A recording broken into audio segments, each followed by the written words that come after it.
Thank you, Mr. Chairman. Director, in your opening comments, you said this was an unusual case. I would say that's the understatement of the year. Husband of the subject meets with the Attorney General 3 days before Secretary Clinton is interviewed by the FBI. 9 people get to sit in with Secretary Clinton during that interview. One of those was her Chief of Staff, Cheryl Mills, who was the subject of the investigation. 5 people get some kind of immunity. 5 people get some kind of immunity, yet no one is prosecuted. 3 of those people who get immunity take the 5th in front of Congress, and one of them doesn't even bother to show up when he's subpoenaed. He's supposed to have been at that very chair you're sitting at. And of course, the Attorney General announces that she's going to follow your recommendations, even though she doesn't know what those recommendations are, the only time she's ever done that. So of course this was unusual. We've never seen anything like this, which sort of brings me to the post. I'd like to put up the post that some have talked about, which is the post by Mr. Incompetence on Reddit. And you said earlier that you don't know if you examined this during your investigation, so let's examine it now. I need to strip out a VIP's address from a bunch of archived email. Basically, they don't want the VIP's email address exposed to anyone.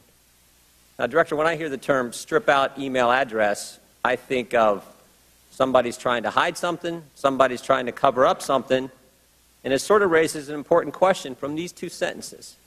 Who's the they who wants something hid, and who's the VIP who also wants something hid?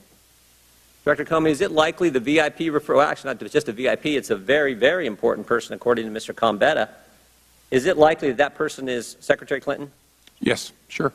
Okay, and is it also likely that the they refers to her Secretary Clinton's staff and specifically Cheryl Mills? I don't know that. Either her lawyers or some staff that had tasked him with the production. So one other thing that's important on that, if we could put that back up, one other thing that's important is the date. The date at the top says July 24th, 2014. So whenever I see a date, I'm sure you do the same thing, I always look at what's happening about that same time frame, what may have happened directly before that, and maybe directly after that. So I went back to your reports that you guys had given to us.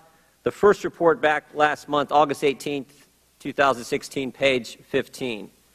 On page 15 it says, during the summer of 2014, State Department indicated to Cheryl Mills a request for Clinton's work-related emails would be forthcoming. State Department gives Cheryl Mills a heads up that she's got to go round up all of Secretary Clinton's email. On that same page it says the House Select Committee on Benghazi had reached an agreement with the State Department regarding production of documents on July 23rd, 2014, just the day before, which I find kind of interesting. Then from your report that we got just last week, after reviewing several documents dated in and around July 23rd, 2014, Paul Incompetence had a conversation with Cheryl Mills, and after reviewing a July 24th, there's that date again, 2014 email from Brian Pagliano, Paul Incompetence explained Cheryl Mills was concerned Clinton's then current email address would be disclosed publicly.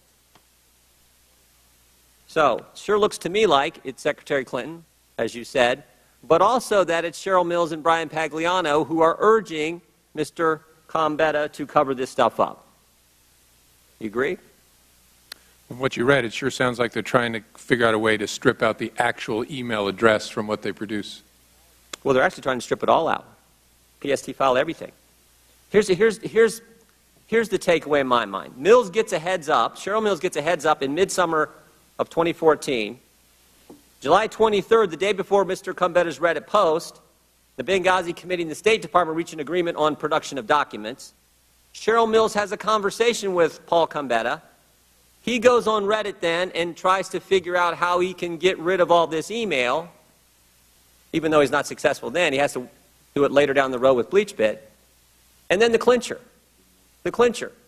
Just last week, he's going online and trying to delete these Reddit posts. He's trying to cover up his tracks. He's trying to cover up the cover-up.